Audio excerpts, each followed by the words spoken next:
Some restaurants say 25% isn't enough. Look, 25% is better than zero. You can't find the business owner who will say they don't want to do more. They'd rather be at 100% occupancy. That's true for every business in the state. If you ask people, well, do you want to get COVID? Every person will say no. All right, so balance those two facts. Hey, look, 25 is better than zero. You're going to take what you get and like it, all right? And by the way, while we're at it, it doesn't matter where they died. They died.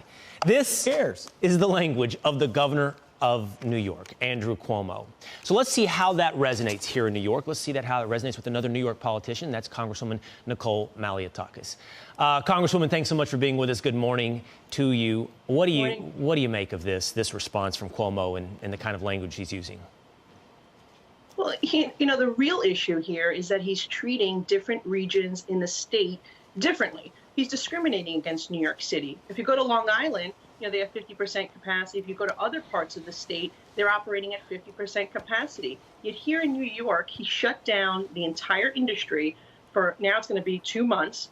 And then he wants to reopen at 25%. And the fact that he's making these restaurants wait another 2 weeks just to get to that 25%, it is brutal. You know the temperatures here in New York City, where you guys are based here too. It's in the teens, in the 20s. How can anyone survive on outdoor dining? And the worst part of it is he's not even doing this based on science. 1.43% positive cases came from restaurants, according to his own contact tracers. 74% of the spread is happening in living rooms. So what he's essentially doing is encouraging people to gather in their homes where we know the spread is occurring, where there isn't safety or sanitary protocols, there's no social distancing or mask requirements, and the spread will continue there. And I think that's very unfortunate, both for health and for our economy. Congresswoman, we've seen the report this week from the Attorney General's office with respect to COVID-19 and nursing home deaths, stating that they were grossly underreported by 50%. That's a pretty outstanding number. You've called for an investigation into Governor Cuomo. Tell us a little bit about that. Yeah, well, back in May, I was the first one to say that we need to have an independent inquiry into what occurred here. I think there's two questions that New Yorkers have.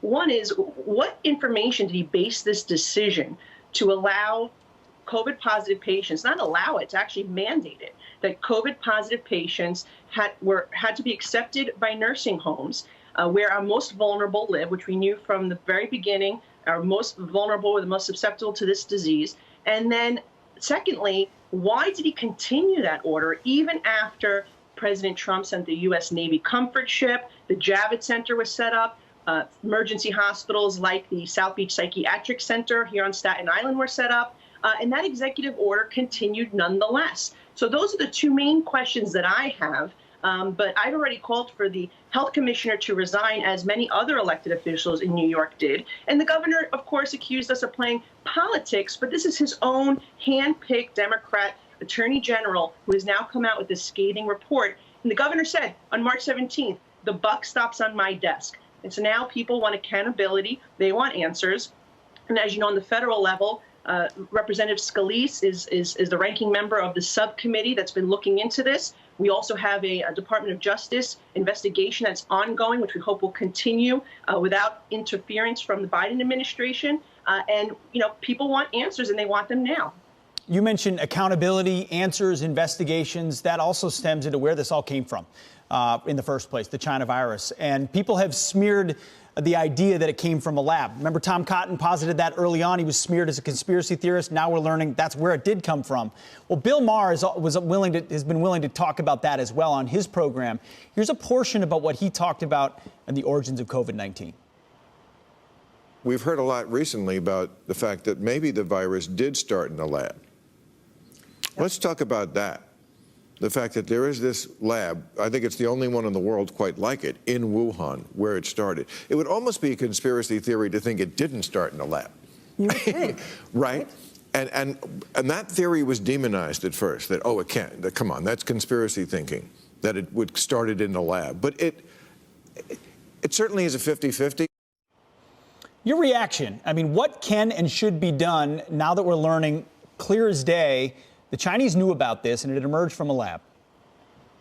Well, I like others, believe that there needs to be accountability. I think first of all, President Biden should think about this. He wants to join the World Health Organization again, right? But yet he doesn't want to demand that they investigate what occurred here. And that's the first thing. And second of all, the Republican conference came out with a report on steps that we should be taking to hold China accountable. As we're looking now to renegotiate and the trade deal with them, we need to talk about bringing our supply chain home.